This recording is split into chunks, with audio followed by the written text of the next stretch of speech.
Buenas tardes oficialmente a todas y todos los presentes. Les agradecemos la voluntad de acompañarnos una tarde de sábado en otra edición de Tertulia y Libros en la Mediateca del Centro León. A nosotros siempre nos regocija mucho ver la participación en estas actividades de edades distintas,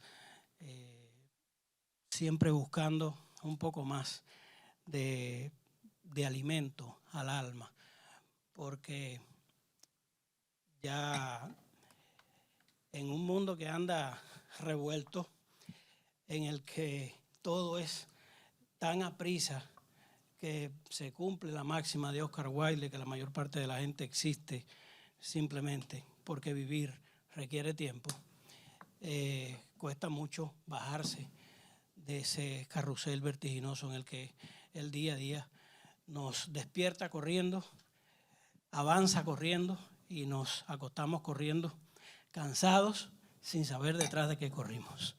Esa es la época que nos toca vivir, es la época en la que nosotros, todos los aquí presentes, seguimos apostando por la lectura, por el alimento al intelecto, por el alimento también al alma.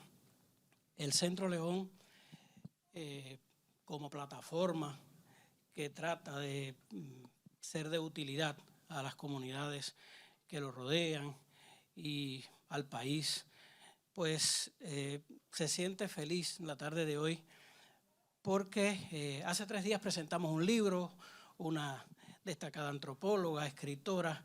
Hoy tenemos estudiantes que... allá están enseñando el libro, sí. Hoy tenemos estudiantes que van a hablarnos de una lectura que les ha llamado la atención. Tenemos a un profesor de historia que, siendo él un apasionado por la lectura y por la escritura, sin que el currículum se lo haya exigido, tuvo el valor de sugerirle a sus estudiantes una lectura. Ni siquiera exigirle un título, sino varios títulos para que escogieran uno. Entonces, estamos de fiesta porque esas son las cosas que pueden salvarnos como especie, en medio de todas las cosas que están sucediendo todos los días, ¿verdad? Es para aplaudirlo a él y a las estudiantes, porque casi nadie, por lo general hacemos, en esa vertiginosidad de la que hablábamos, nos limitamos a hacer lo mínimo para obtener el máximo beneficio. Entonces, cuando algo requiere un plus, hasta ahí llegamos, hasta el plus. Y son pocos los que traspasan hacia el plus. Y uno de esos, pues, el profesor Anthony Almonte Minaya y sus estudiantes, Vianney Céspedes, Laura Román y Marcel Sánchez, de la carrera de Educación Secundaria, Ciencias Sociales y FODOSU, recinto Luis Napoleón Núñez Molina, que esta tarde van a estar hablando con nosotros sobre una obra. Yo quiero primero que sea el profesor, aunque yo me adelanté e hice un poco de spoiler, el profesor nos diga qué tal, cómo surge la idea, si él está impartiendo una materia, qué le dio por sugerir a sus estudiantes otras lecturas, cuáles fueron esas lecturas que él sugirió, y luego los estudiantes nos van a decir por qué de esas lecturas varias decidieron escoger la que vamos a comentar en la tarde de hoy. Una obra del Premio Nobel de Literatura José Saramago, portugués, que tiene otras muy valiosas obras que seguramente aquí saldrán a la luz en las lecturas que ha hecho el público que nos acompaña esta tarde. Anthony, ¿qué te motivó? ¿De dónde viene eso? ¿Qué te inspiró a, siendo profesor de una materia, sugerirle a tus estudiantes otras lecturas que no están en el pensum? Bien, primeramente darle gracias a Carlos y al Centro León por la oportunidad que nos da de estar esta tarde acá en Mediateca compartiendo una experiencia que sale desde las aulas y que nos brindan este espacio para compartirla con ustedes y agradecerle a cada uno de ustedes que nos acompañan en esta tarde. ¿Verdad que sí? Me siento bastante agradecido por la presencia de cada uno de ustedes. Bueno, Carlos planteaba cómo sale, cómo surge. Fíjate, lo mío realmente es la historia, está discutiendo temas políticos, está discutiendo de cosas que a nadie le interesa, pero que a mí sí. O sea, Entonces, en ese trajín, he aprendido que cuando estudié educación, mención y ciencias sociales, siempre dije que a nosotros nos daban de todo, pero que no sabíamos de nada. Y en las aulas, yo estudié en la Universidad Autónoma de Santo Domingo, en las aulas siempre encontrábamos profesores que, a pesar de una asignatura que nos impartía, nos recomendaba literatura, nos recomendaba ciertos textos y nos desafiaban. Y hasta de forma sarcástica lo hacía. ¿Usted de historia no ha leído tal cosa? O sea... ¿Tú puedes mencionar alguno de esos profesores? O no, mi profesor y hermano amigo, profesor de filosofía, de ética, el profesor Eulogio Silverio, nos decía abiertamente, ¿usted ha leído tal cosa? ¿Y cómo que usted de historia? O sea, este, por ejemplo, te decía, bueno, un libro que yo me enamoré y que quien me conoce sabe, Cartas a Evelina. ¿Cómo usted de historia no ha leído Cartas a Evelina? O cómo usted es de historia y no se ha leído Navarijo o no se ha leído La Sangre. O sea, él siempre vivía motivando, incitando de una manera para ver que uno respondía. Y la otra parte hacía muchas reflexiones, aunque era de ética, sobre los cuentos de Juan Bosch y sobre los cuentos de René de Risco, que justamente por ahí hay dos cuentos que yo amo, que es el cuento Ahora que vuelve el botón y En mi barrio no hay bandera. O sea, son dos cuentos que me marcaron. Primero... Tu nombre artístico es Tom. Ah, bueno, mi nombre artístico es Tom. Sí, mi nombre de Instagram justamente por eso, por el cuento Ahora que vuelve el botón. Y yo decidí que mi práctica docente, por lo menos en los estudiantes de educación, iba a ser diferente porque son los muchachos que se van a dedicar a eso, se van a dedicar a formar. Y decirles y mostrarles que ciencias sociales no es solamente personajes, fechas, figuras. El que solamente sabe de fechas y de cronología, yo asumo que no sabe de nada, porque la historia es más allá. Entonces, de los elementos que tengo en clase, es que empiezo con una reflexión. Esa reflexión puede ser una frase, puede ser una canción, puede ser un cuento. Y ahí los muchachos van dando su mirada. Algo que me interesa es escucharlo, qué ellos piensan, cómo piensan. Y muchas veces las discusiones de clase parten justamente de una premisa que llevamos, ni siquiera de los contenidos. Entonces, a raíz de eso he tratado de ser diferente y con los estudiantes que tengo, que son estudiantes realmente muy buenos, le motivo. Y en diciembre, antes de terminar el semestre, o el cuatrimestre, como ellos le dicen, yo le hice una propuesta. La propuesta fue que se leyeran un libro y que yo iba a rifar un libro de un texto que yo uso en historia, que no es un texto de historia tradicional. Yo uso en mi libro, en mi asignatura de Historia de la Civilización, yo uso muchos capítulos de Harari, porque Harari plantea la historia más cercana, o sea, una historia más platana, por así decirlo. No te da cronología, sino que Harari es tan fuerte que te agarra el sistema de McDonald's para explicarte una estructura prehistórica. Y la gente como que le llega a eso. Entonces, a raíz de eso, yo le dije, bueno, yo le voy a rifar un libro, era una rifa.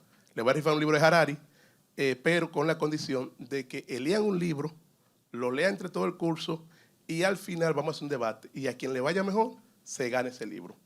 Entonces, las propuestas fueron Las intermitencias de la muerte, de José Saramago, El extranjero, de Albert Camus, que para mí es un libro excepcional, y otro libro, San Martín Bueno Martín, de Unamuno. O sea, siempre hay, son textos no extensos, pero que dejan una profunda reflexión. Y los jóvenes, bueno, pues en ese sorteo, los dos cursos, aquí hay dos secciones diferentes, los dos cursos eligieron a las intermitencias de la muerte, sin ni siquiera saber. Cada quien leyó y, bueno, profesor, nos gusta eso, y mayoría votó y así surge realmente la intención de leer las intermitencias de la muerte. Excelente, excelente. Por eso decía, y te preguntaba por el profesor, porque no sabemos si el profesor va a ver esta actividad, y lo más seguro es que si no la ve hoy en directo, se la van a sugerir, para que sepa que aquí lo nombramos, porque a eso aspiramos, a que tus estudiantes luego te nombren a ti, y luego ellas aspiren a que sus estudiantes los nombren a ellas, porque esa profesión, la profesión de maestro, la profesión de profesor, es la profesión en cuyas manos está el porvenir. Que lo hayamos hecho mejor o peor, de ahí depende lo que vayamos a vivir en el futuro, ¿no? Porque, como decíamos al principio, más allá del currículum que pueda tener un profesor, siempre está esa responsabilidad individual, si entiende cuál es su papel, ese saber, esa conciencia de que tiene que tratar de formar integralmente a sus estudiantes, no solamente transmitirle conocimientos, porque con la memoria ya casi que prácticamente ahorita no hacemos nada. Ya ninguno de nosotros tiene más memoria que la máquina menos potente. Entonces, si nos vamos a limitar solamente a tratar de memorizar contenido, pues muy mal nos va a ir dentro de 1 año y medio. No dentro de 5 años ni dentro de 2 generaciones. No, dentro de 1 año y medio muy mal nos va a ir. Entonces, la formación humana integral, eso es lo que nos va a salvar en una era de la inteligencia artificial, de las máquinas, etcétera. Y por eso yo creo que es importante que esta sesión se la hayamos dedicado a este proyecto, no solamente a la obra y al escritor, sino al hecho en sí que ha traído a un escritor y a una obra a que nosotros hablemos de ella esta tarde. Y de paso, les pregunto a ustedes, en el orden en que quieran responder, ¿qué las motivó entre las 3 obras escoger esta? Bueno, primero que todo, buenas tardes. Mi nombre es Bianni Céspedes. Y segundo, así como decía el profe Anthony, yo he de confesar, y me disculpo con mis compañeras, a mí lo que me hizo leer el libro fue la ambición. Porque desde que, sí, yo desde pequeña he tenido un interés particular por todo lo que es la muerte. Mi personaje favorito de niña era Puro Hueso. Entonces, cuando él propuso los libros, ese me llamó la atención y yo voté por ese. Luego mis compañeros fueron votando también. Yo dije, a lo mejor cuando entremos, ellos van a pedir un plazo para leerse el libro y yo lo voy a tener leído. Entonces lo voy a empezar a leer desde ahora. Me hizo leer La ambición, me quedé por intriga, porque me gustó. O sea, desde un inicio me gustó, me llamó la atención, me gustó cómo estaba escrito y la manera en que Saramago escribe y construye el mundo en el que se desarrolla, el país en el que se desarrolla, del cual no vamos a decir el nombre, es maravillosa para mí. Eso fue un 10 de 10, la construcción del mundo de Saramago. Excelente. Es decir, él te mostró un mundo otro. Eso es lo que hace un buen escritor, ¿verdad? Y eso es lo que hace una buena obra. ¿Y usted? Laura. Sí, ya el profesor me presentó. Hola, mi nombre es Laura Román y de mi parte fue parecido a lo de Bianni, por ambición. Yo sabía que mis compañeros probablemente en las vacaciones no se iban a leer el libro y del grupo yo soy la que más lee de mi sección. Somos secciones diferentes. Y no sé si a ustedes les pasa como lectores, pero es como cuando tú tienes muchos libros, tú quieres más. Y yo decía, wow, yo quiero ganarme ese libro. Y también porque quería leerlo, aparte de que a la hora de elegir las intermitencias de la muerte, como el profesor dijo, él nos dio varias opciones. Y yo leí la sinopsis y me llamó la atención. O sea, era una historia bastante interesante, fue una historia bastante interesante. Y tal como dijo Bianni, la ambición me hizo empezar, pero lo interesante, el cómo Saramago plantea todo, las críticas sociales que se dan durante el libro, me hicieron quedarme y seguir reflexionando, o sea, sacar mi punto de vista acerca de cada crítica que él le hace a cada estructura de la sociedad, que eso ya lo vamos a comentar más adelante. Buenas tardes, con ustedes Marcel Sánchez. Mi caso es muy contrario al de mis compañeras porque yo no me leí el libro ni por ambición ni por haber querido ganarme el libro que el maestro nos estaba ofreciendo, sino fue más como por un sentido de obligación. Tanto así que yo me empecé a leer el libro el primer día del segundo ciclo cuando volvimos a entrar. Al principio, cuando se nos presentaron las 3 opciones, me interesó más el de José Saramago por el hecho de que se hablaba de la muerte en algo que nosotros no estamos acostumbrados a escuchar y que quizás muchos de nosotros ni siquiera nos llegamos a imaginar esa trama. Entonces, el día que yo empecé a leer el libro, como a los 2 días de haber entrado, creo que teníamos clases con el maestro, y para mí era justamente ese día que íbamos a comentar el libro y que se iba a concursar por el libro, yo tenía que saber algo por lo menos del libro para tener fundamentos con los que hablar. Y realmente yo quedé enamorada. Y lo que me hizo continuar leyéndolo fue que yo, desde un primer momento, me creé mi propia teoría de lo que yo estaba leyendo y yo quería confirmar si de verdad eso que yo estaba leyendo y lo que yo creía era lo que iba a acontecer al final y si eso era el resultado de todo lo que se estaba planteando en el libro. Venía una lectora intuitiva. Qué bien, qué bien. Bueno, dicho esto, Anthony, yo sé que tú tienes preparado una moderación con el orden en que van a analizar la obra. Iremos haciendo algunas pequeñas intervenciones para tratar de poner en contexto también otras obras de Saramago. Y el tema de la muerte para Saramago es un tema que lo lleva de cerca. De hecho, en su discurso, en la recepción del Premio Nobel en la Academia Sueca, él basa su discurso en una historia personal.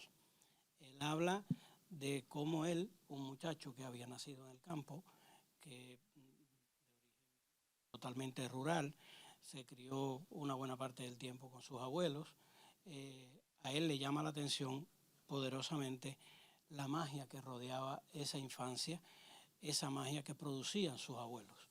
El abuelo paterno era el gran contador de cuentos, el que se lo llevaba a dormir bajo los árboles en la noche y le enseñaba de las estrellas, le decía lo que este hombre, analfabeta pero no ignorante, le decía lo que era y lo que él se imaginaba.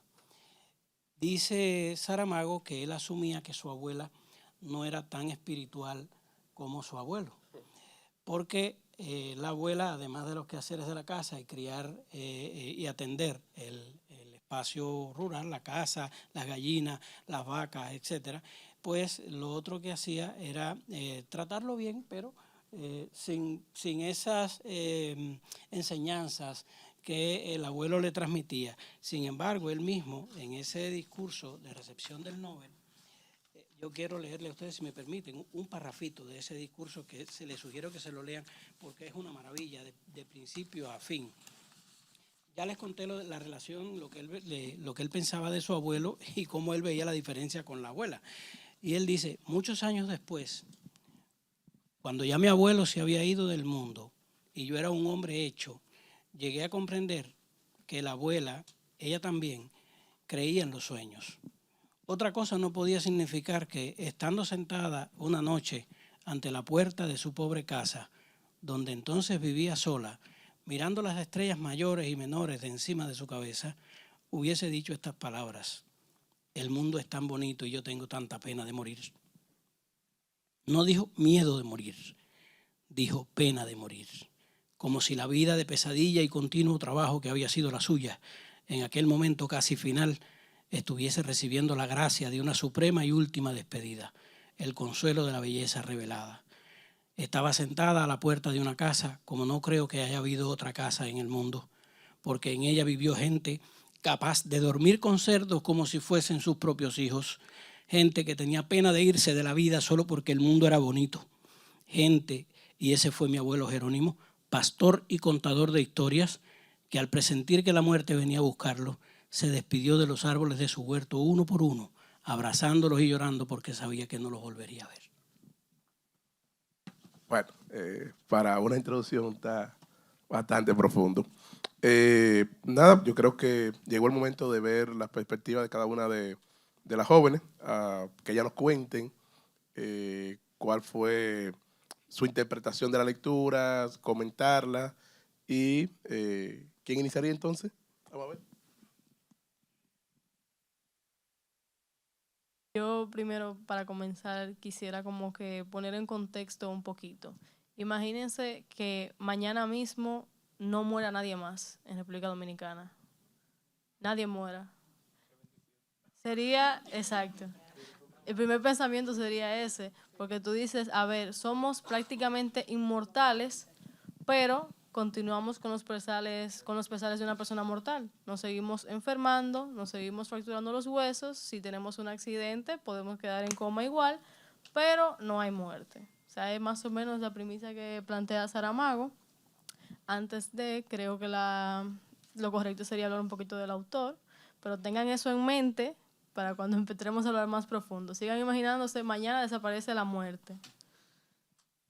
Bien, como dice Bianni, es importante hablar de José Saramago, que ya hablaron muy bien de él, ya ustedes conocen un poco, pero así como se mencionó anteriormente, José Saramago nació en 1922 en el seno de una familia campesina humilde en Portugal. Él, antes de ser esta figura reconocida, del mundo literario, fue mecánico, también fue funcionario y también fue periodista. Y hablando un poco de su estilo de escritura, fue algo que me chocó. Sí, fue algo que me chocó. Yo no sé las demás porque no hemos hablado de ese tema, no sé ustedes, los que han leído a Saramago, pero él tiene un estilo muy característico, muy peculiar de él, que es que él suele usar frases largas y escasos signos de puntuación, lo cual en un principio yo pensé que era un error de traducción o de la versión que yo me leí, que fue digital. Yo dije, no, pero... Y luego me di cuenta que todo el mundo hablaba de eso, de que sí, ese es el estilo de Saramago. Eso es lo que te dice, tú estás leyendo una obra de José Saramago. Aparte también de la reflexión filosófica que él suele realizar en sus obras, que muchas de ellas empiezan con una cuestionante filosófica, como la que nos planteó Vianney ahora para ustedes, que hace al lector intuir. O sea, es como una lectura de pura intuición, tú planteándote teorías de cómo va a resultar la historia en base a la pregunta que él te da al inicio. En 1998, él recibe el Premio Nobel a la Literatura debido a su trayectoria y lastimosamente en 2010 le llega su carta morada, guiño para los que leyeron la historia, y muere de leucemia crónica a sus 87 años. Pero días como hoy es que nosotros podemos revivir ese pensar que tenía Saramago, esa exquisita forma de plantear críticas hacia la sociedad, hacia esas estructuras y ponernos a nosotros a pensar. Entonces, en este momento vamos a contextualizarnos un poco de la trama en la que se da la historia. Esta se cuenta en una sociedad contemporánea y organizada, y algo súper interesante, especialmente para mí, es que no le ponen un nombre al país en donde se desarrolla. ¿Y por qué razón digo que es interesante? Porque en vez de nosotros imaginarnos como que, esa fue la realidad de, podemos pensar que esa también puede ser la realidad de nosotros. Entonces es súper interesante cómo Saramago sitúa la historia en un estado que es moderno y que de repente, donde el país está bien, el Estado se encuentra bien, todas las instituciones se encuentran funcionando correctamente, pero de un día para otro todas estas colapsan por el simple hecho de que la muerte ha desaparecido. Y aquí decimos, un compañero acá mencionaba, qué maravilla sería que el día de mañana todo el mundo se deje de morir. Pero ustedes se imaginarían en el caos que entraríamos en la nación, y no solamente políticamente. Entonces, a mí me gustaría hacerle la pregunta para que ustedes me contesten para atrás. ¿Ustedes creen que realmente sería vida vivir sin probabilidad de morir? ¿Alguien que quiera contestar? Pueden levantar la mano, pueden participar. Esto es una conversación. ¿Sí? Opiniones. Después de él te participa. Hola a todos.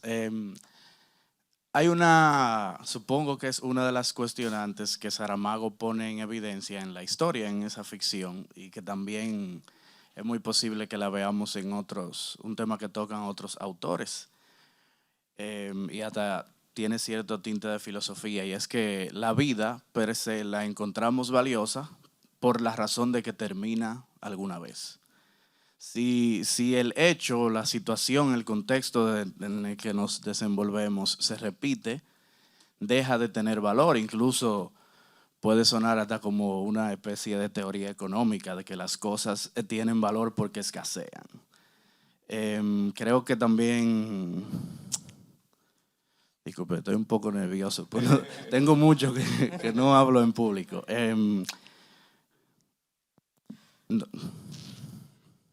¿Cómo se llama el escritor de Rayuela? Cortázar tiene momentos donde hace hincapié en esa filosofía. Hay un programa muy bonito que daban, de ahí es que estoy tomando ese recuerdo, un programa muy bonito de filosofía que daban en Argentina, que él duraba como 20 minutos, Jaime Bailey duraba 20 minutos para una pantalla blanca hablando. Y él decía que el gran valor de la existencia es porque por su escasez, si el hecho se repite hasta la náusea y deja de tener algún valor. Creo que el cuento de Cortázar, o es de Borges, que se llama El Inmortal, y él habla de eso, él habla de una vida cuyo sentido completamente se desprende, deja de existir, porque es extremadamente infinito. Y bueno, eso, creo que es un punto. No, la vida no tendría tanto valor si no se acabase. Y Saramago nos enfrenta a nosotros en esa narrativa con las pequeñas razones de esta afirmación. En mi opinión, sería interesante vivir para siempre. Y aunque caigan las estructuras que hemos creado como sociedad, o como lo pinta otro escritor, que escribió Sapiens, no sé si han leído ese libro, Harari. Él habla de que esas estructuras sociales, como el Estado, como dioses, ante la muerte de esos dioses deberíamos crear nuevos. Y ya que esos dioses están basados en la muerte, en que somos finitos y crean un sistema que funcione como personas finitas, deberían crear sistemas nuevos acorde al contexto actual donde la gente no muere. Entonces sería una forma de vivir, de intentarlo, de que funcione. Pero también me parece interesante porque es una crítica a la sociedad, que ahora mismo el sistema está usando, conoce nuestras debilidades, conoce por dónde sangramos, por dónde sufrimos, y no tienen, o se aprovechan de esas cosas para mantenernos atados a eso. Entonces creo que eso es un punto importante. Sí, adelante. ¿Te respondieron la pregunta que hiciste? Sí, entonces para continuar en esta parte, lo importante de todo esto es que, como ya mencioné antes, en vez de imaginarnos que esa fue la realidad de él lo que nos hace es una invitación a querer a vivir más consciente en cómo somos y cómo hacemos. Incluso podemos intuir que el mensaje que él deja de todo esto es que vivamos cada día como si fuera el último, imaginándonos nosotros si nosotros hubiésemos pertenecido a esa parte donde se desarrolla la historia. Retomando la pregunta que hice hace un rato de que imagínense que la muerte desaparezca la muerte totalmente, y el compañero aquí decía que era maravilloso, y Marcel que mencionaba las instituciones, les tengo otra pregunta. Esta sí me la pueden responder. Imagínense que desaparezca la muerte. ¿Qué institución o organización sería la primera en dar un grito de alerta en este caso? Todos piensan en el COVID, ¿verdad que sí? Porque lo primero que dieron el grito fueron los hospitales en esa crisis sanitaria. Pues, caballero.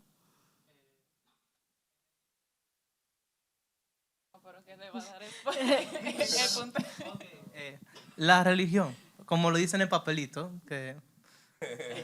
Un aplauso para el caballero que sí se leyó el papelito entregado. Y justamente este fue uno de los puntos que más me llamó la atención, el cómo la iglesia, en este caso el arzobispo, vamos a decir, fue el que llamó preocupado al primer ministro de que, mire, realmente si no hay muerte, ya nadie va a venir a la iglesia porque se nos cae el discurso y usted sabe. A mí me pareció interesante realmente, irónico en cierto punto, cómo se supone que alguien que debería vivir por y para la fe estaba más preocupado de que la gente fuera a ir a la iglesia a de lo que pasara con la fe de la gente.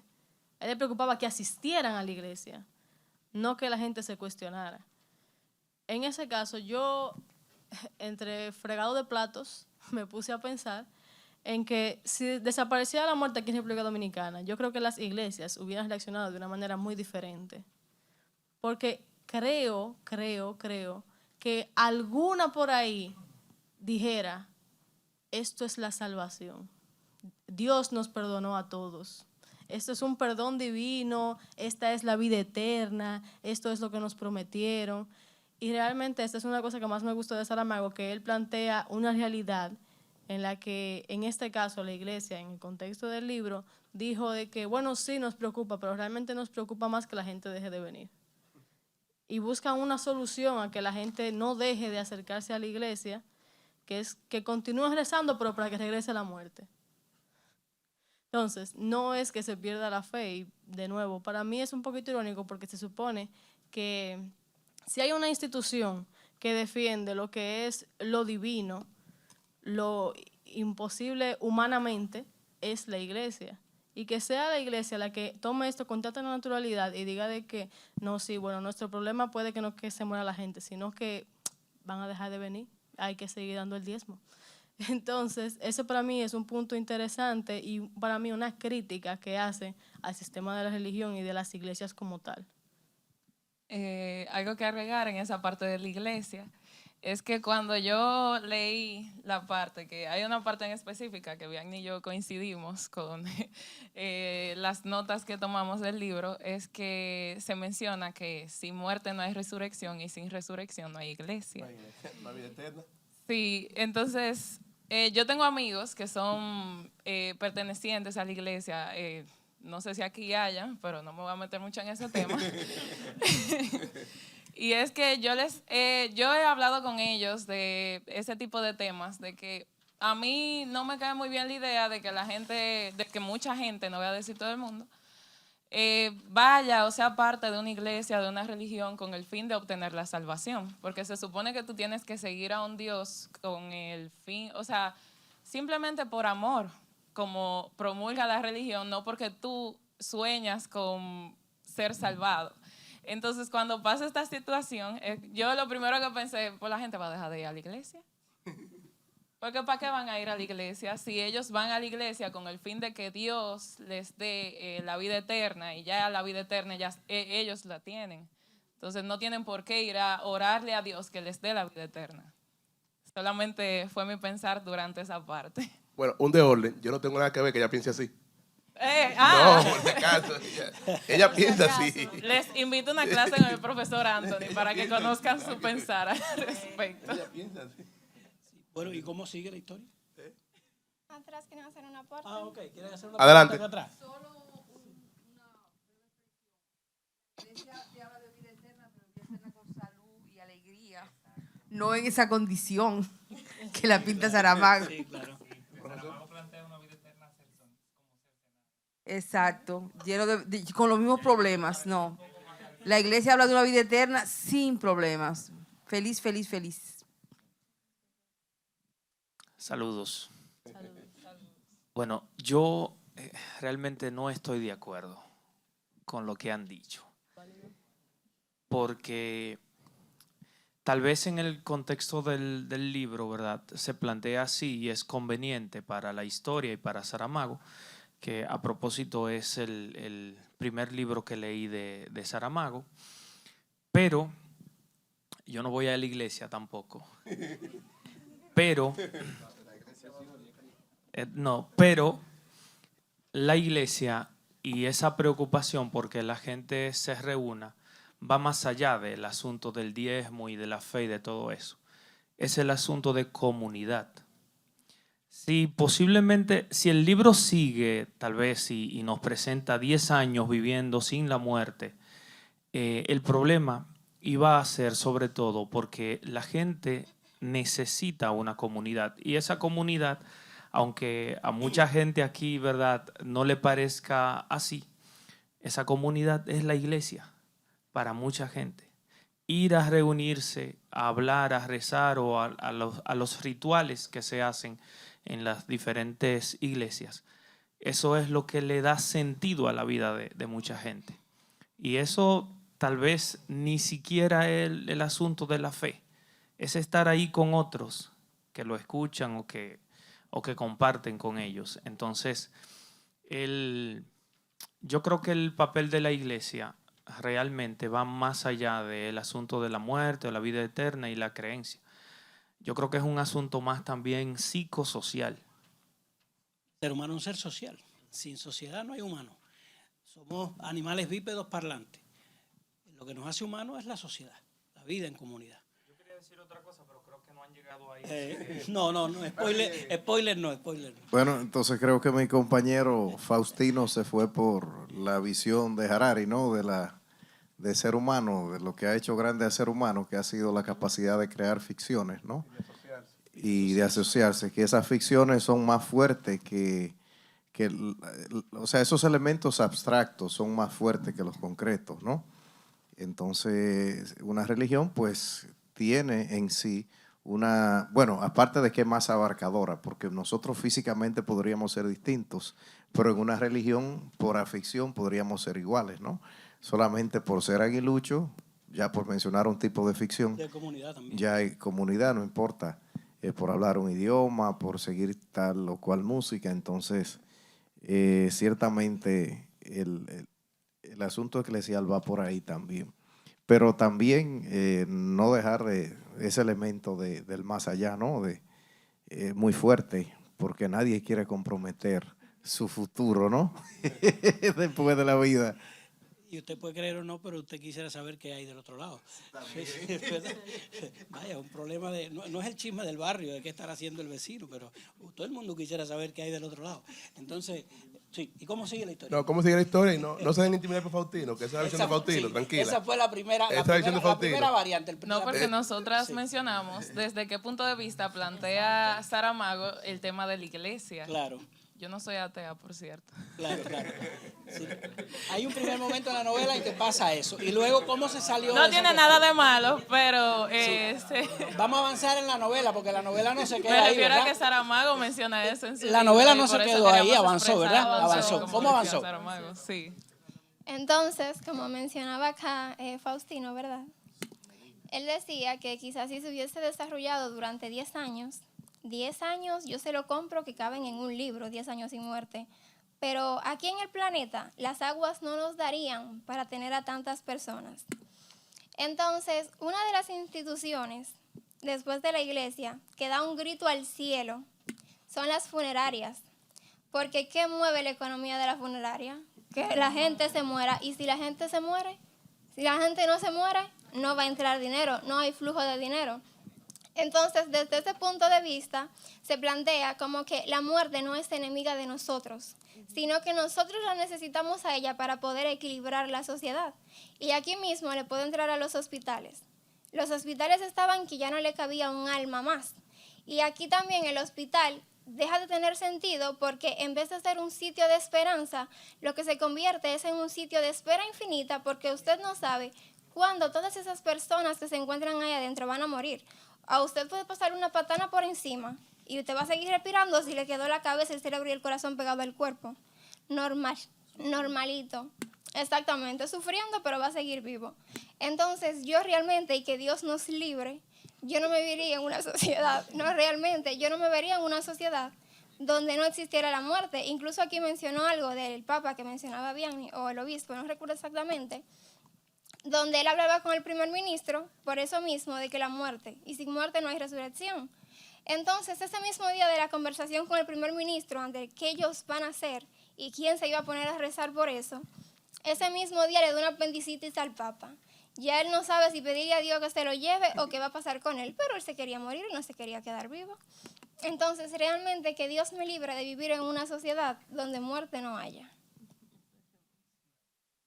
Yo, apoyando lo que dice mi compañera Marcel, es decir que tampoco quisiera vivir en una sociedad en la que no haya muerte. Y lo digo desde el punto de vista de una persona que ha perdido personas muy cercanas y algunas de manera muy trágica. Aún así, no creo que sea bendecido vivir en una sociedad sin muerte, porque así como lo pensamos, llega un momento en el libro, y aquí sí me voy a adelantar, que es cuando los hospitales ya no pueden más y dan un grito de ayuda porque dicen, tenemos gente terminal en los pasillos porque ya no hay espacio, no lo podemos tener aquí. Entonces hacen una ley para que esas personas por obligatoriedad sean tratadas en su casa por su familia. Entonces eso ya afecta a la parte social de la familia y económica de la familia, porque entonces la familia va a tener que hacerse cargo irresponsable. Y pónganse ustedes a suponer, somos 3 personas en una casa y tenemos un enfermo terminal en la sala y las 3 trabajamos para poder pagar los medicamentos del enfermo terminal que sabemos que se va a morir, pero que no podemos dejar a la suerte porque imagínense, es nuestro familiar. Entonces, ¿quién lo cuida? Entonces ahí entra una parte que no se toma en cuenta y es que empiezan a colapsar partes de la sociedad que usualmente no se deben pensar, no solo los hospitales, sino también, por ejemplo, las casas de asilo o de ayuda para personas mayores. Por eso lo voy a dejar, porque son cosas que mis compañeros van a mencionar. Yo creo que, hablando de teoría conspirativa, algo similar a eso sería el COVID. ¿Por qué el COVID? Bueno, porque el COVID empezó a llevarse a las personas más adultas. Y se dice que los estados que estaban financiando o pagándole las pensiones a esas personas se liberaron. Entonces, cuando nadie muere, el Estado va a tener que pagarle eternamente. ¿De dónde se va a sacar ese dinero? Ahora bien, los que van a los asilos, que lo desahucian, ¿quién lo va a atender? Si los hijos obviamente lo llevan a los asilos o porque no pueden atenderlo, o porque no quieren, o por muchas otras cosas. Entonces, cuando una sociedad se convierte en eso, ¿qué pasa? Sería esa parte. Señorita, adelante. Una parte que a mí me llamó mucho la atención desde que yo leí el libro y que yo de cierta forma aquí se la doy a Saramago, porque yo me vi en República Dominicana haciendo eso mismo.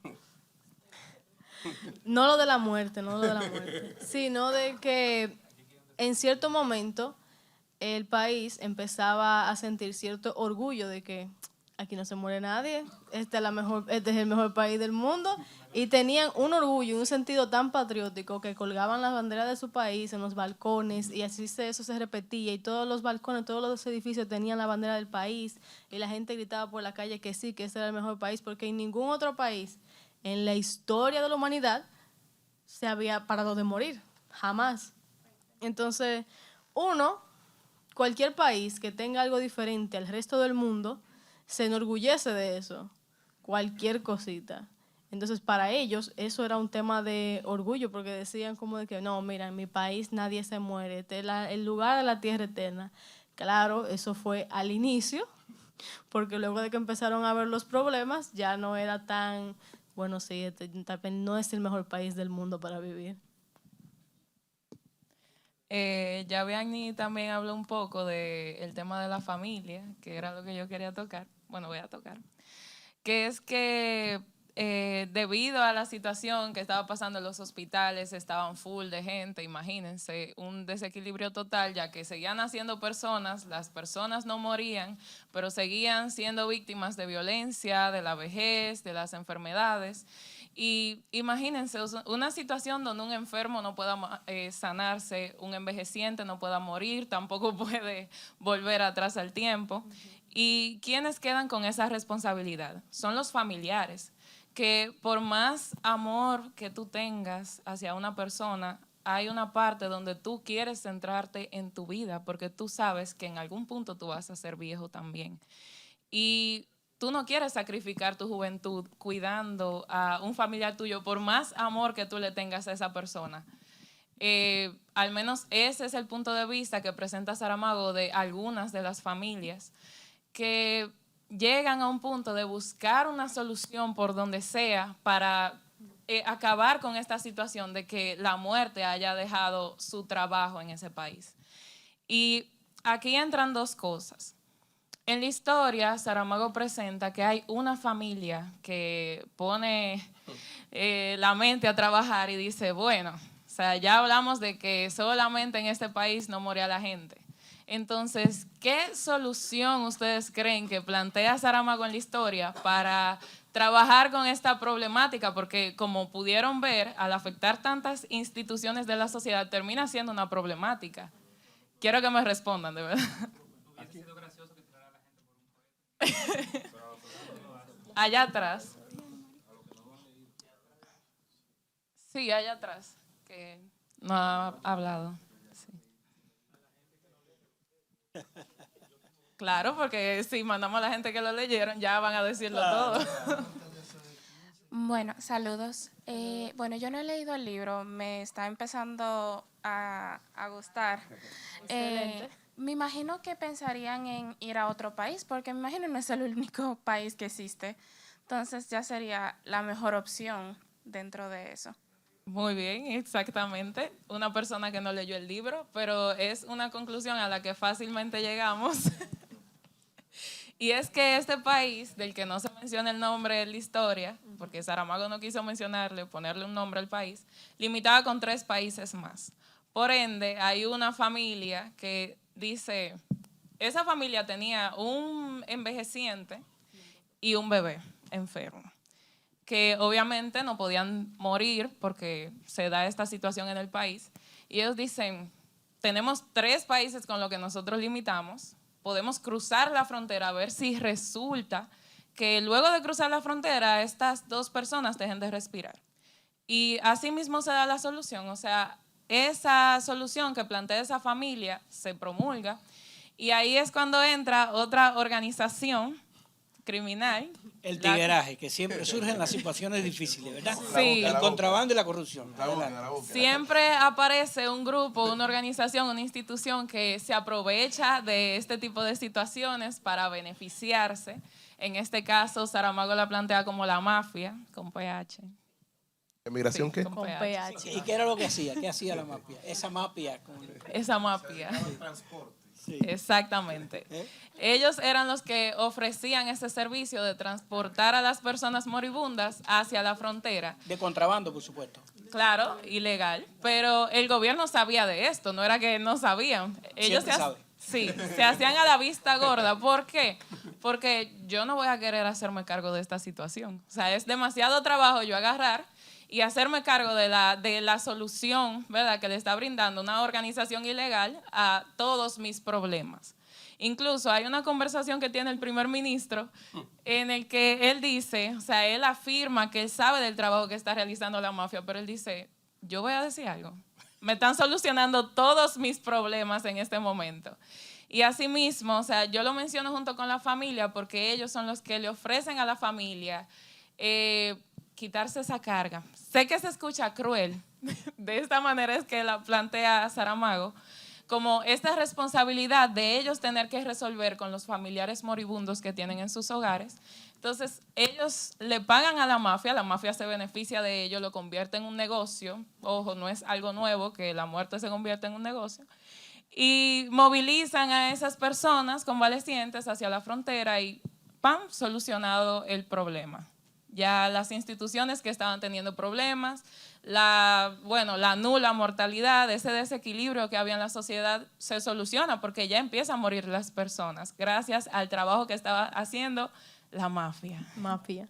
Sí, Con mafia. eso yo quiero agregar en esta parte de la mafia que cuando discutíamos las tres sobre el libro, y recuerdo perfectamente que en esa clase yo llegué hablando ese tema con el profe Anthony. El profe Anthony me hizo un comentario que me dijo, tal vez yo no soy tan buena persona como lo pensaba, porque en mi mente el primer ministro estaba actuando cortamente, porque yo dije, a ver, si llega una organización y te dice, mira, la solución a su problema es yo creo que usted como primer ministro puede decidir que sí, ofrezcamos este servicio para que las personas puedan morir, los llevo a la frontera, regreso, van a las funerarias, la economía se sigue moviendo para las funerarias y eso es un servicio público porque esa es la problemática que tenemos como país. El profe Anthony me paró en seco y me dijo, ¿y qué van a decir los demás? Y yo, a mí, ¿qué me importa lo que digan los demás? Porque el problema lo estoy teniendo yo. Y era precisamente eso. Para mí, ese país del cual no se menciona el nombre, de teoría yo digo que es Portugal, pero bueno, al principio pensé que era España. Yo opino que si ellos hubieran tenido como, el primer ministro en este caso, hubiera tenido como esa chispita de, a ver, la mafia me está diciendo que ellos están haciendo esto.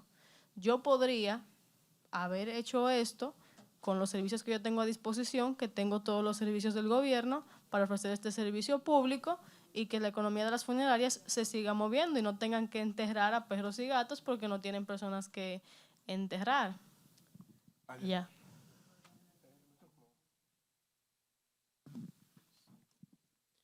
El planteamiento suena muy interesante, pero yo me sumo a la pregunta del profe Anthony. ¿Qué dirán? Y no es un asunto del que dirán en el sentido de qué ropa me pongo o no. Es que un mandatario de Estado, aunque tenga las posiciones, ¿verdad?, en su cabeza y todo ese tipo de cosas, tiene una gran responsabilidad social. Y posiblemente incluso de haber tomado esa medida, habría sido cancelado de manera automática, habría sido cancelado de forma colectiva, porque sí, para todos nosotros, sin tener un espejo de quien nos juzgue y todo ese tipo de cosas, es posible que eso sonara como una solución, pero para el colectivo, ¿es una solución? Ahí van a entrar otras instituciones que van a querer impedir entonces que eso también ocurra.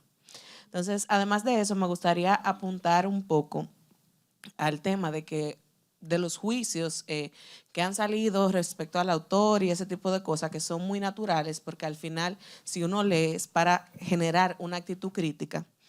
Pero hay algo muy interesante y es el tema de las distopías en general. Usualmente, cuando hablamos de algún tipo de sociedad distópica, nosotros podemos ver que son cosas que ocurren que tú dices, no, eso es imposible, pero que otro lado de tu cabeza dice, estamos a 3 años de que eso pase. Eso pasa mucho en las distopías.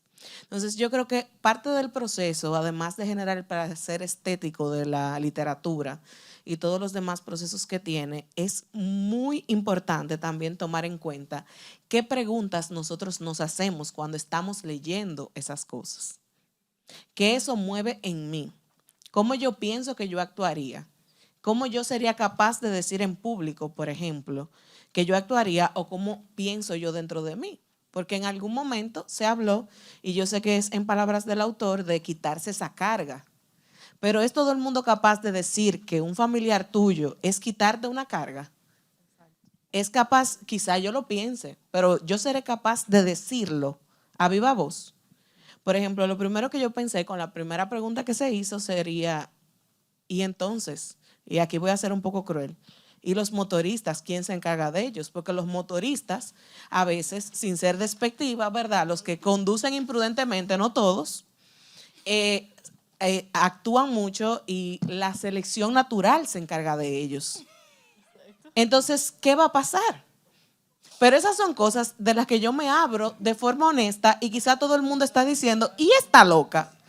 Pero muchos de ustedes posiblemente también lo estén pensando.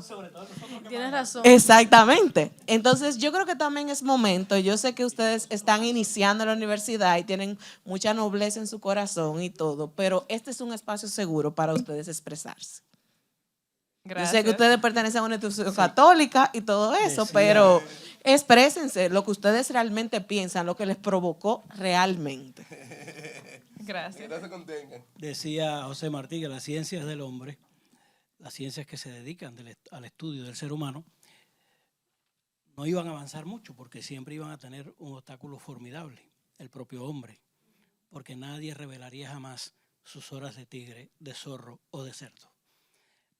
Ese diablito que te está susurrando en el oído izquierdo contra el ángel que te está susurrando en el oído derecho, te exigen un esfuerzo enorme para decidir a quién vas a escuchar. Entonces, así mismo como estamos nosotros de pláceme, porque hemos tenido las 2 últimas tertulias a full de gente y han sido 2 escritores difíciles, porque son 2 escritores que exigen un esfuerzo intelectual. No todo el mundo se enreda con un libro de Saramago, no solo por la estructura, sino también por los desafíos. Y esa es la buena literatura. En la tertulia pasada hablábamos de Dostoyevski y veíamos todas las implicaciones psicológicas, sociológicas, históricas, políticas, éticas que tenía el punto de vista que ubicaba Dostoyevski y sus autores. Y ahora lo recordamos con Saramago. Es decir, lo que las jóvenes dicen, están hablando desde el punto de vista del escritor. No están diciendo que esté bien, están diciendo que el escritor es capaz de ponerlo en el punto de vista del personaje y que lo entendamos. Si yo no tengo por qué justificarlo, lo decíamos en el caso de Dostoyevski, no lo justificamos, pero lo entendemos, ¿verdad? Entonces, bueno, ella hizo una pregunta y ustedes tienen la respuesta. Ok. No, si quieren responder primero, responde primero, después Luis. No, era referente a lo primero que ella mencionó, de que... no, del tema de que... Los motoristas. No, eso fue lo último. Lo del primer ministro, de que él no iba a tomar esa solución porque que nosotros lo digamos es una cosa, ahora que él como miembro activo del gobierno, quien toma las decisiones, que él lo haga, no se vería moralmente correcto, siento. Y yo iba a hacer una pregunta, en verdad, en ese momento, que es que, o sea, ¿es correcto aceptar algo inmoral si parece ser la única respuesta ante la situación que se está dando en la sociedad?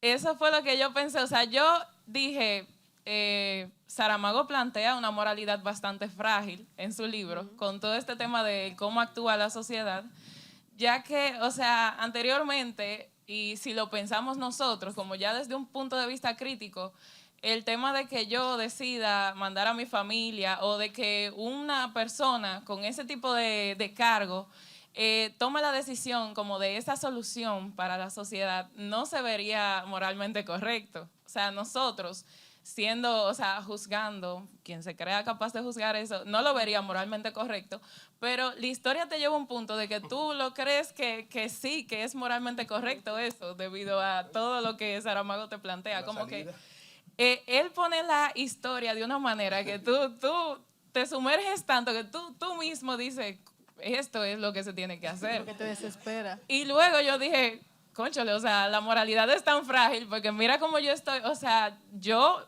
lo pongo así a una situación de escala mayor en mi país, en mi situación, yo digo, no sería moralmente correcto, o sea, no se vería de esa manera, pero Saramago te lleva a pensar que sí, que es una solución moralmente correcta. Vamos a escuchar a la dama y a Luis. La dama ya. Sí, gracias. Buenas tardes. Hola, buenas tardes. Mi nombre es Rebeca.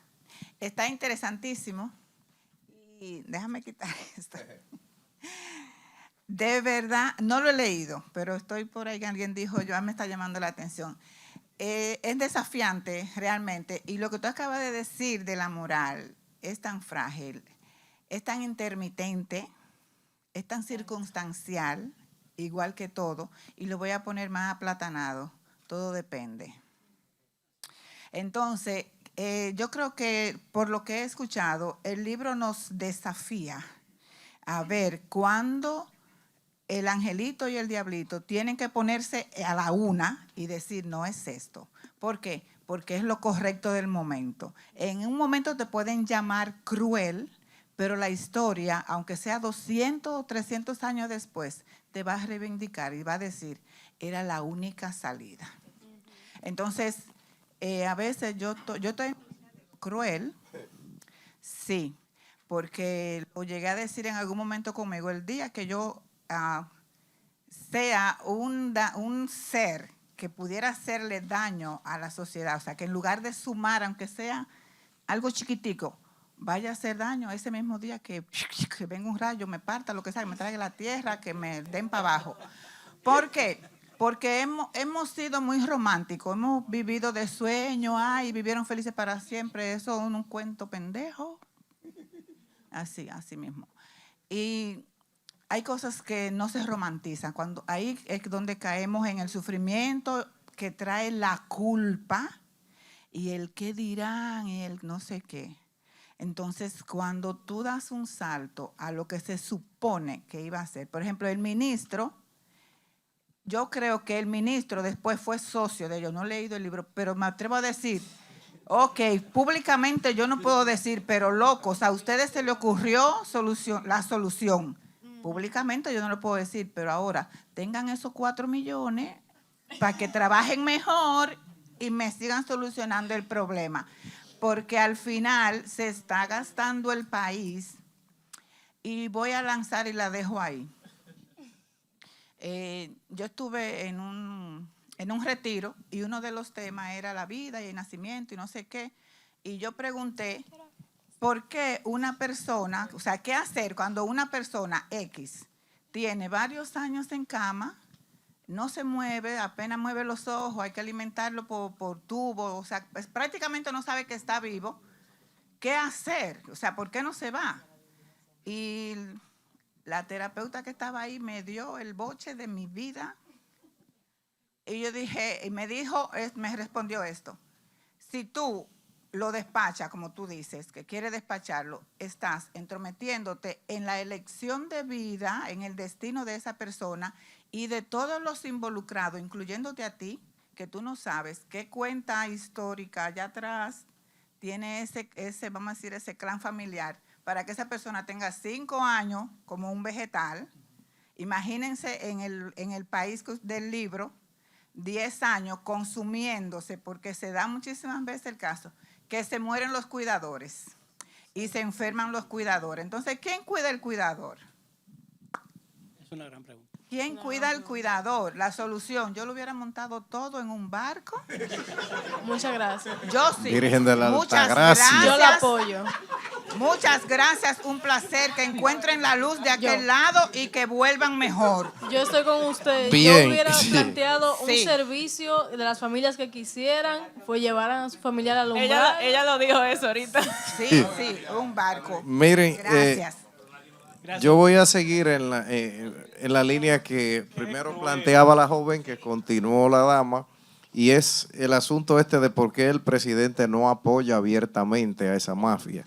Sabemos que en la realidad hay muchas mafias que cuentan con el apoyo, o al menos con el silencio de la presidencia, ¿no? De las autoridades. No voy a entrar en ese detalle, pero aquí, ¿cuál es el tema? Y ya ustedes de alguna manera lo han tocado. Es que hay un problema económico porque la economía se está jodiendo porque la gente no está muriendo y hay muchas implicaciones. Yo no sé si ustedes mencionaron las aseguradoras, pero Íbamos para allá, pero adelante. bien, pues yo no solamente lo voy a mencionar, pero no la voy a detallar. Pero el hecho de que el presidente no apoya abiertamente nos da a entender algo, y es que ese pueblo es un pueblo, ¿cómo se dice?, conservador.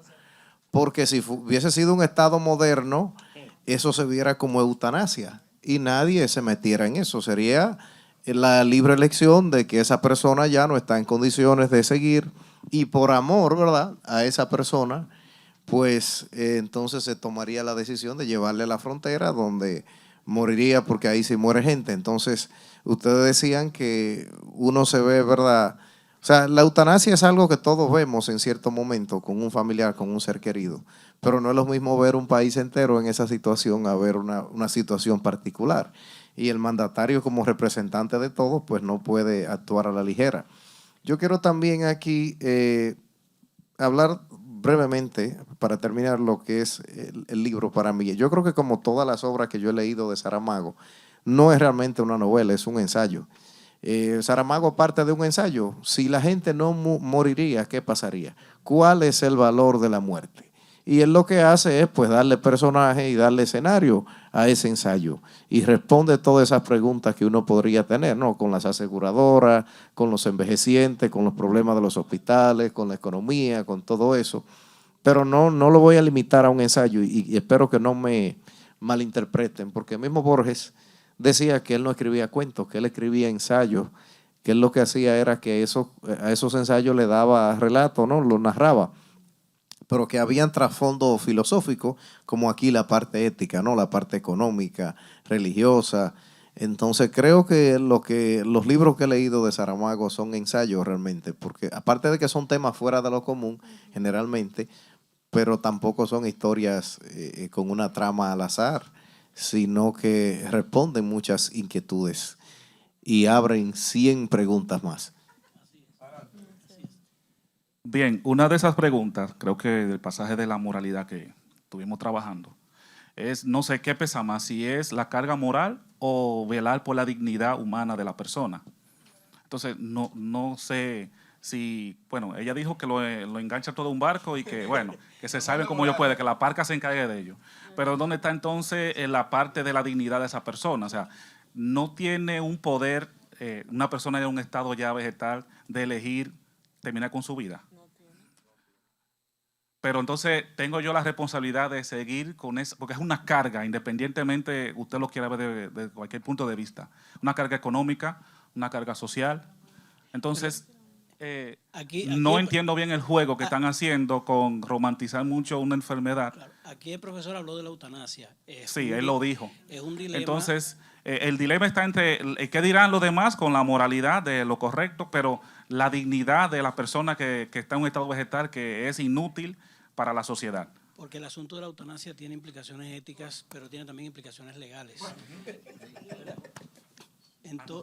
Sí. Entonces el debate ha sido largo y tendido. La ciencia, la parte legal y la parte ética. Siempre, como bien usted pregunta, una persona que no tiene conciencia de sí, él no puede elegir, evidentemente, no está en capacidad de elegir. ¿A quién le toca elegir? A los más cercanos. Y los más cercanos, ahí se resolvería el elemento ético. El elemento ético. para la persona y para los demás y para los afectados.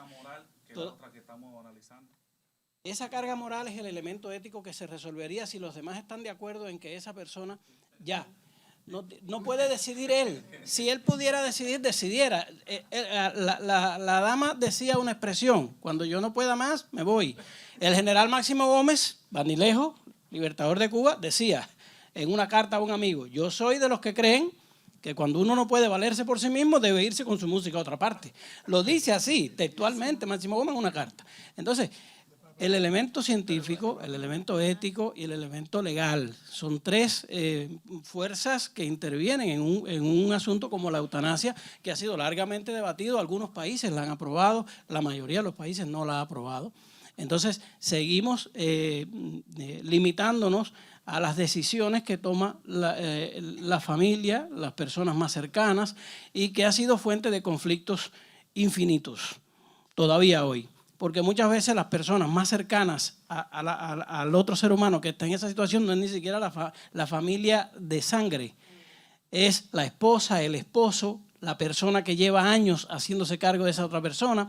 Entonces, moralmente debería tener la capacidad ética de decidir, pero no tiene la capacidad legal. Entonces vuelve otra vez el conflicto. Es decir, nosotros en la tertulia no vamos a resolver el asunto. Esa pregunta suya no la va a resolver esta tertulia. Eso es un dilema ético. Porque no la ha podido resolver la ciencia. Vamos a escuchar a Bianni, Jason, el caballero, Winnie y el compañero. Adelante, Bianni. Para responder de manera breve su dilema ético, maestro Apolinar, decirle que justamente la primera familia que Laura mencionó, que fueron los que probaron el umbral de la muerte, fue el enfermo quien le planteó a sus hijas: llévenme a la frontera para ver si me muero.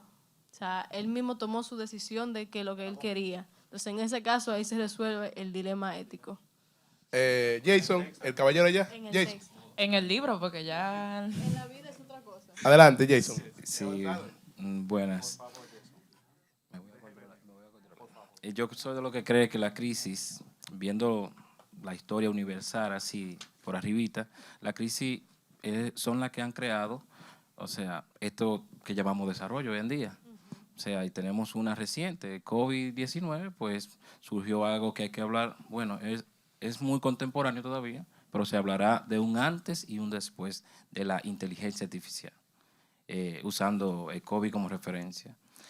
Creo que para leer a Saramago habría que utilizar una palabra que se llama apoge. O sea, ese concepto apoge es como olvidarme de mi propio juicio.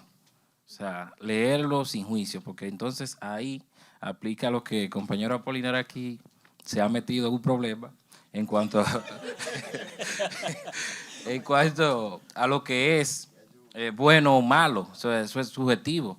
Y voy con lo que decía el compañero en un inicio. Nosotros estamos viéndolo desde, o sea, que la muerte es el fin, que cómo sería la vida, que, o sea, cómo sería el mundo sin la muerte. Bueno, pues simplemente estamos partiendo de un sistema estructurado donde la muerte es el fin. Pero ¿y qué tal, como decía él, y qué tal si organizamos un mundo donde la muerte no sea parte de nosotros? O sea, ese es parte de ese sistema que, o sea, vivimos en un mundo donde morimos. O sea, en un mundo donde nazca un hijo tuyo o el hijo de tu hijo, donde ya no exista la muerte, pues ni siquiera... O sea, la pregunta sería ¿y cómo sería un mundo posible donde haya la muerte? O sea, y esas son preguntas que van a surgirle, podrían surgirle, pero sigo con Saramago. Por ejemplo, leer a Saramago, hay que despojarse de muchas cosas. Por ejemplo, ahí tenemos ensayo sobre la ceguera. Eso ahí, para leerlo, hay que ir... Y tener un psicólogo. Sí. Un psicólogo principalmente tener un psicólogo. ¿Es cuánto? Allá, el caballero. Yo creo caballero que de atrás, por favor. La próxima tertulia vamos a tener que hacerla sobre el último secreto. El último secreto de Dan Brown, que dice que la vida continúa después de la muerte, pero en otra forma. Buenas tardes. Quisiera felicitar al panel. Entiendo que Saramago plantea un tema más profundo relacionado con la muerte. La pérdida del patrimonio o el miedo a la pobreza la pérdida de la salud y la muerte son los grandes temores que tiene un ser humano. Entonces, Saramago lo plantea a los tres en el libro, tanto de manera directa e indirecta. Para mí la muerte es la respuesta final, es lo que le da sentido a la vida. Entiendo que las jóvenes son jóvenes de entre 20 o 25 años. Entiendo.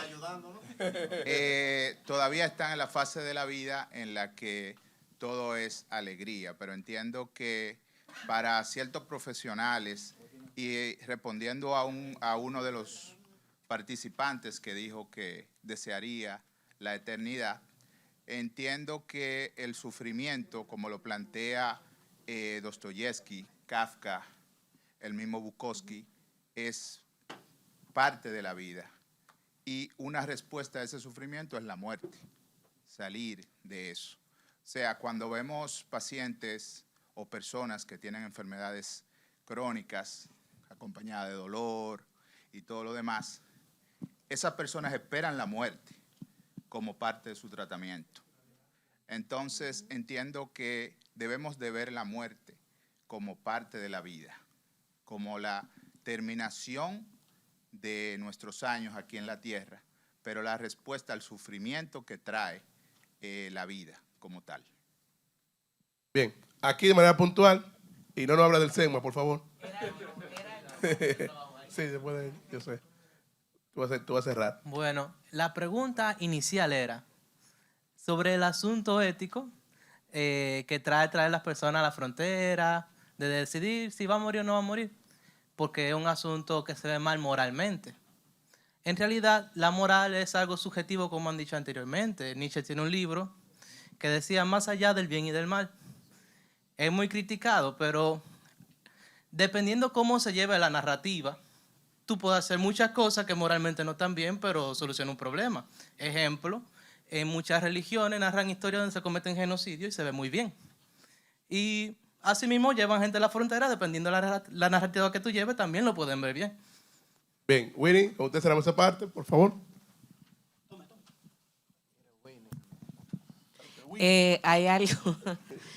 Hay algo muy interesante y por eso es que a veces estas conversaciones son interminables, pero qué bueno que tenemos moderadores. Lo primero, antes de cerrar, porque yo voy a hacer otra pregunta que va a abrir otras cosas. Antes de eso, yo quiero felicitar al profesor Antonio Almonte, porque yo soy partidaria y visionaria de que la lectura debe trabajarse en todas las áreas, sin importar la que sea. Entonces, felicitarlo por esa motivación a que las jóvenes y más jóvenes que no están aquí también leyeran literatura. Yo creo que son prácticas que si hay alguien aquí más que sea maestro, deben emularse y que está muy bien. Felicitar a las chicas también, porque la verdad es que no, yo entiendo, según mi información y todo, que es de 20 para abajo, ¿verdad? Que tienen 20 años. Ajá. 22 por ahí, algo así. Yo tengo 20. Nada, el punto es felicitarlas, porque sé que quizá sea ya la última oportunidad de hablar, pero felicitarlas por su trabajo y decirles que continúen participando de actividades de este tipo, porque les van a ayudar a crecer mucho. Gracias. Entonces, por último, Apolinar, aquí mi amigo, mi hermano, decía que morir, yo no te voy a maltratar. Mi hermano decía que si las personas podían morir con dignidad, y de ahí me surgió la pregunta, ¿qué es dignidad? Porque yo entiendo que el profe Apolo y yo tenemos dos conceptos de morir con dignidad que son distintos. Entonces, no voy a profundizar más en eso, pero vamos a preguntarnos cuál es el concepto de morir con dignidad de cada uno y si es posible que de todo lo que estamos aquí en esta sala, quizá hayan 2 personas o 3 que coincidan. Porque si nos ponemos a pensar qué es morir con dignidad, cada quien va a teorizar algo sumamente distinto. Así es. Bien, de manera puntual, yo no voy a presionarla, pero como si fuera una exposición, le quedan 15 minutos para cerrar. Como si fuera una exposición, le quedan 15 minutos, usted plantea si van a leer, si van a hacer tal cosa, y en esos 15 minutos yo pregunto, ¿y si alguien no quiere morir, qué pasa? En verdad. Citaste al gran filósofo. No voy a decir el nombre. Esa es tu pregunta, doctor. Adelante, jóvenes. Tienen 15 minutos. Gracias. Yo tengo una duda para Vianney. Pero cuando ella responda ahora. No sé si van a llegar ahí, pero una de las cosas como que más interesantes que me llamó a mi la atención en el libro fue como, no sé si sintieron el cambio, como la muerte se transforma. O sea, exacto. No sé si lo van a comentar, creo que no. Pero me llamó mucho la comentarlo en 15 minutos, por eso lo dijimos. Me llamó mucho la atención. atención. La primera parte del libro y ya te nos quedan 15 minutos. Me llamó mucho la atención lo que comentaste al inicio, de que te gustó el libro porque viste a la muerte como puro hueso. Entonces, ¿qué tú piensas de ese personaje, de ver la muerte como una amiga, de dejar de ver la muerte como un problema y verla así como una solución, como un ente cercano, como alguien que está y que acompaña? Porque en realidad, aunque hablemos mucho aquí, vemos todos la muerte como un problema. O sea, como qué mal que mi mamá se va a morir, qué mal que mi papá se va a morir, pero nadie ve o sea, Saramago plantea la muerte como una solución, pero nadie la ve como alguien cercano. Yo voy a morir cuando tengo 80 años. Nadie la plantea así como un amigo. O sea, ¿qué impresión te dio eso? Mira, te comento. Como una persona que le gusta consumir contenido, sea película, sea serie, sea libro, sea cómic, música, todo, yo tenía a la muerte de Saramago en un pedestal, pero en un pedestal. Yo decía, esta es mi mejor amiga. Yo iba leyendo el libro y yo dije, esta es mi mejor amiga, la más íntima. Ella está cumpliendo su labor, tranquilita, y lo está haciendo diva, con sobrecitos morados. Ella dijo, si voy a hacer mi trabajo, lo voy a hacer bonito, lo voy a hacer disfrutable. Y yo estaba bien enamorada de la muerte. Yo decía, esta es mi amiga íntima. Ahora, con el final, yo estaba comentando con mi compañera Laura que el final me dejó un amargo en la boca. Porque realmente, para todo el gran desarrollo que tuvo la obra y todo el gran auge que yo le di yo misma a la muerte, lo reflexioné mucho y estuve pensando, ¿será que fui yo que le puse expectativas tan altas? ¿O será que el libro en sí dijo que mira, era para que no tuviese expectativas tan altas? Pero no voy a decirles cuál es el final para que ustedes lo lean, porque el punto de esto es motivar a los que no han leído a que lean el libro, los motivo para que saquen su opinión acerca de eso. Pero la muerte de mi mejor amiga, me encantó las referencias que se hicieron, que vi que el caballero aquí hacía referencia a eso, al arte, en que en varias pinturas, toda la historia, siempre se retrata la muerte tocando un instrumento, usualmente el violín. Hay otra que es de un piano, lo que no me acuerdo es del autor. Pero es maravilloso. Yo la veía a ella así mismo, con su túnica y sus huesitos. Versión humana, no sé por qué, la veía como Margot Robbie. La planteé así, porque dicen que la belleza extraordinaria de una mujer de los 30 y tantos. Yo dije, Margot Robbie. Esa fue la referencia más cercana. No sé, espero haber respondido a tu pregunta. No, era comentar básicamente, Claro, pero eso es un personaje top. No había conectado con el personaje, con el acompañamiento.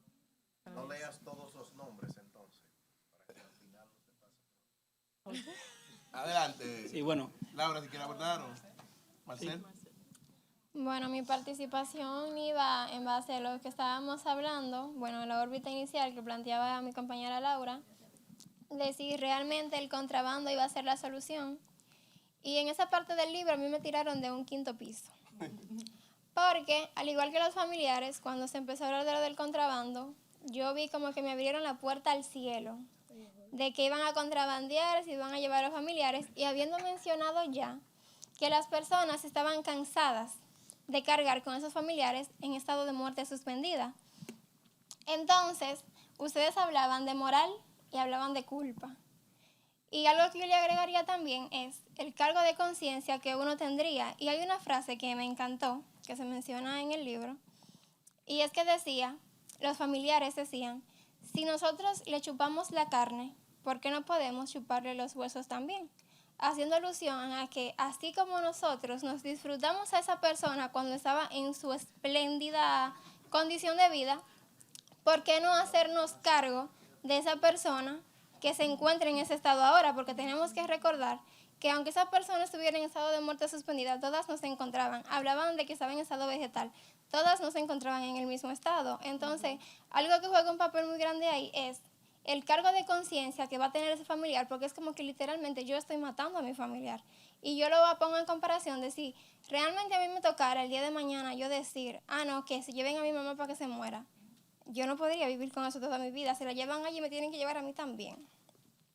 Entonces, esa es una parte del libro que a mí me impactó bastante, el cómo uno le ve la solución a las cosas, pero después, según la moral que uno tiene y la conciencia que uno tiene, uno cambia de perspectiva súper rápido. Háblenos de las cartas moradas.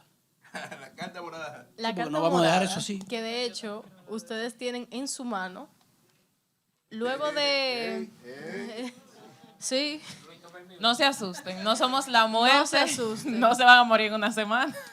Luego de... Ajá, no sabemos. Luego de un tiempo en el que la muerte estaba suspendida, estaba, vamos a decir, de vacaciones, recurre a enviar ciertas cartas para avisar a las personas que se van a morir. No se van a morir ese mismo día, van a tener un plazo de 8 días. La muerte dijo de que, a ver, paga tus impuestos, resuelve tus cosas, despídete de tu familia. Que la gente haya hecho cosas diferentes son otros 500. Pero ella dio ese espacio. Entonces ya, ahora la muerte anunciaba. Te llegaba ese sobrecito morado y no se iba el sobrecito morado era tuyo. A donde tú fueras iba tu sobrecito morado.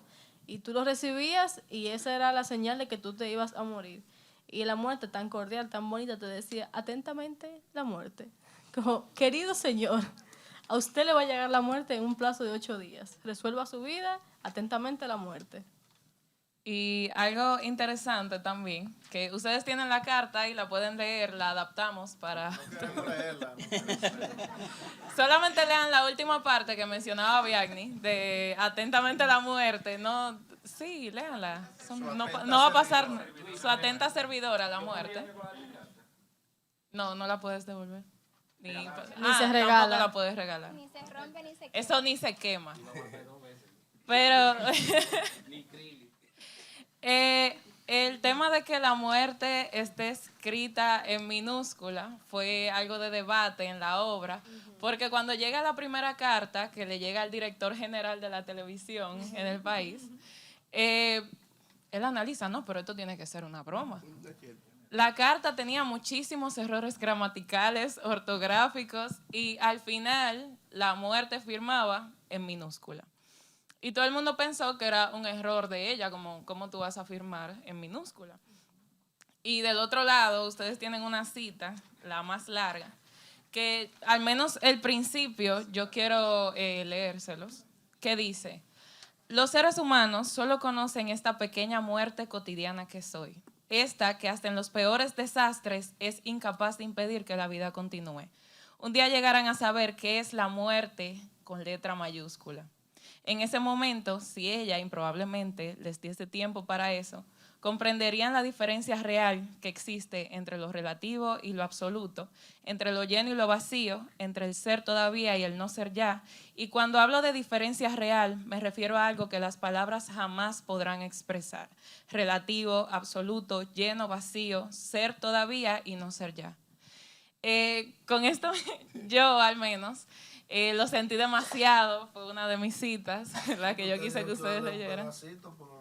Lo leí completo porque es que me entró esa emoción, sí. Y es que, o sea, eso responde a la pregunta de por qué la muerte se sitúa, o sea, firma con esa M minúscula.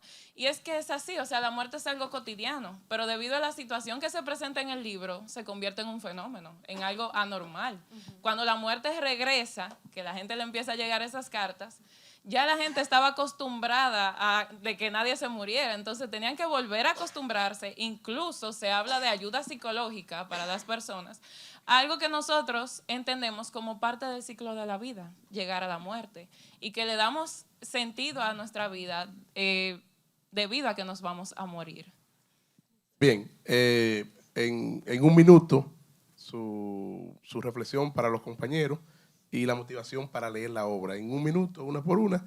Y la otra, esa carta de la muerte, pónganle la canción de Chicho. ¡Goza tu vida!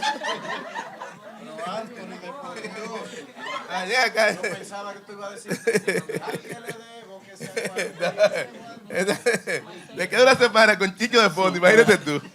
Marcel, en un minuto. Bueno,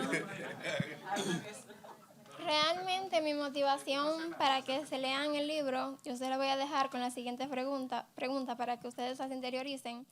Y es que así como todos ustedes tienen hoy esa cartita morada en la mano, yo los invito a ustedes a que piensen si realmente están viviendo su día a día con sentido y qué sentido ustedes le están dando a su vida.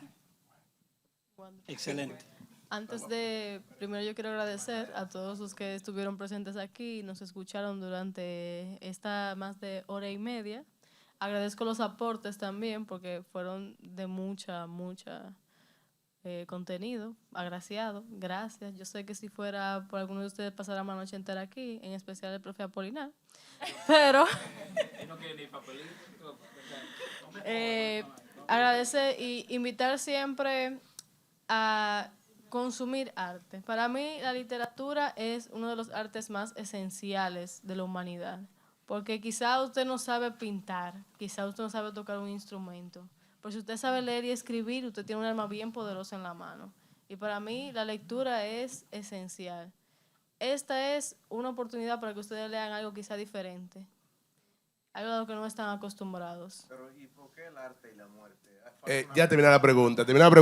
Laura, terminamos la pregunta. Laura, damos reflexión. Bien, ¿qué más tengo yo que decirles a ustedes para que se lean el libro? En sí, yo desde que hablo, o sea, las veces que yo comenté el libro de la manera que se lo comentamos a ustedes, no necesitaba decir más nada para que me dijeran, voy a leer el libro. Pero en sí, a todo el que le guste una buena distopía puede leerse Las intermitencias de la muerte. Alguien por allí mencionó que más que un libro, más que una obra, es un ensayo. Si usted quiere leer algo de valor, algo que tal vez no vaya con sus principios y valores, pero que usted pueda también analizar el punto de vista de Saramago y llevarlo también a su punto de vista, pues hágalo. Léase Las intermitencias de la muerte y más obras de José Saramago. Luego de la primera ya uno tiene práctica, ya uno sabe el estilo de escritura que él tiene, ya uno no se va a sorprender. Lo digo por lo que dije al principio. Sí. Y nada, gracias a ustedes por estar aquí con nosotros y por tenernos paciencia, por sus aportes. Perdón. No, por sus aportes que también me gustaron mucho y muchos de ellos me van a dejar pensando todo el día. Carlos, los anuncios y Faustino. Sí, bueno, Faustino, yo lo que voy a hacer es despedir la actividad, así que... Bueno, gracias por permitirme anunciar Semiliterario. Nosotros tenemos un... Apolinar, tú puedes decir, él sabe. Adelante, sí. adelante. Semiliterario es un taller que se reúne todos los sábados a las 5:30 en Casa de Arte, que ya la entregaron. Sí, y estamos ahí. Nosotros leemos, sobre todo estamos trabajando poesía, pero leemos todo tipo de géneros literarios, incluyendo ensayos.